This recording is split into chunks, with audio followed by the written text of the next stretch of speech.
방 안에만 틀어박혀서 이 고립과 은둔 속에 살아가는 청년들을 은둔형 외톨이라고 합니다. 이런 청년들이 많게는 52만 명 가까이 되는 것으로 추정되는데요.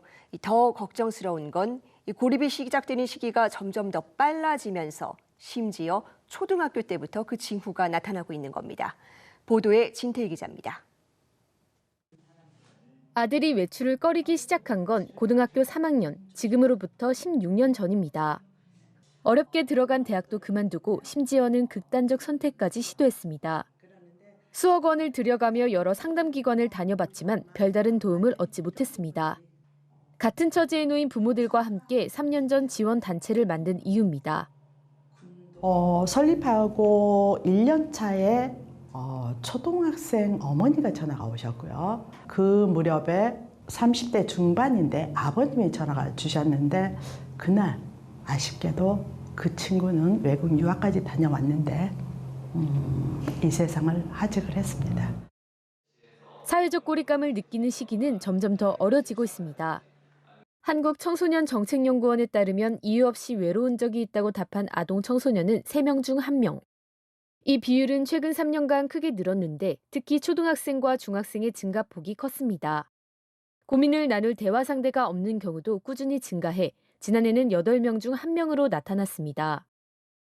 코로나19 이후에 관계가 협소해진 것들 때문에 이후의 관계들까지 같이 영향을 받고 있는 것이 아닌가 싶고요. 청소년들이 누구에게 이런 고민을 털어놓을 수도 없는 그러한 상황들이 조금씩 더 많아지는 것이라고 생각을 합니다.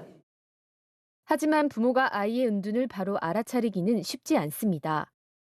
한국청소년상담복지개발원에 따르면 부모가 자녀의 은둔을 알게 된 시점은 6개월에서 1년 미만인 경우가 절반이 넘었습니다. 가족 간 소통이 부족해서 또는 시간이 지나면 해결될 거라 생각해 쉽게 넘겼던 것이 그 이유였습니다. 전문가들은 어릴 때부터 개입해 더 심각한 은둔으로 이어지는 걸 막아야 한다고 조언합니다. 자녀가 은둔을 하게 되면 부모님은 굉장히 답답함을 느끼세요. 자책감도 계시고 부모님들이 심리적으로 안정을 찾고 좀 힘을 얻고 그랬을 때 이제 자녀를 또 대화를 하고 좀 더 이렇게 올바른 의사소통도 할 수 있고. 여성가족부는 내년부터 은둔형 청소년에 대한 첫 실태조사를 본격 착수하고 이들을 지원하는 시범사업을 운영한다고 밝혔습니다. 우선 학교 밖 청소년을 대상으로 부모 교육과 학업 지원에 집중한다는 구상입니다. 다만 잘 드러나지 않는 은둔형 청소년을 발굴하고 자녀의 은둔 사실을 밝히기 부담스러워하는 부모의 참여를 이끌어내는 건 앞으로의 과제로 남습니다.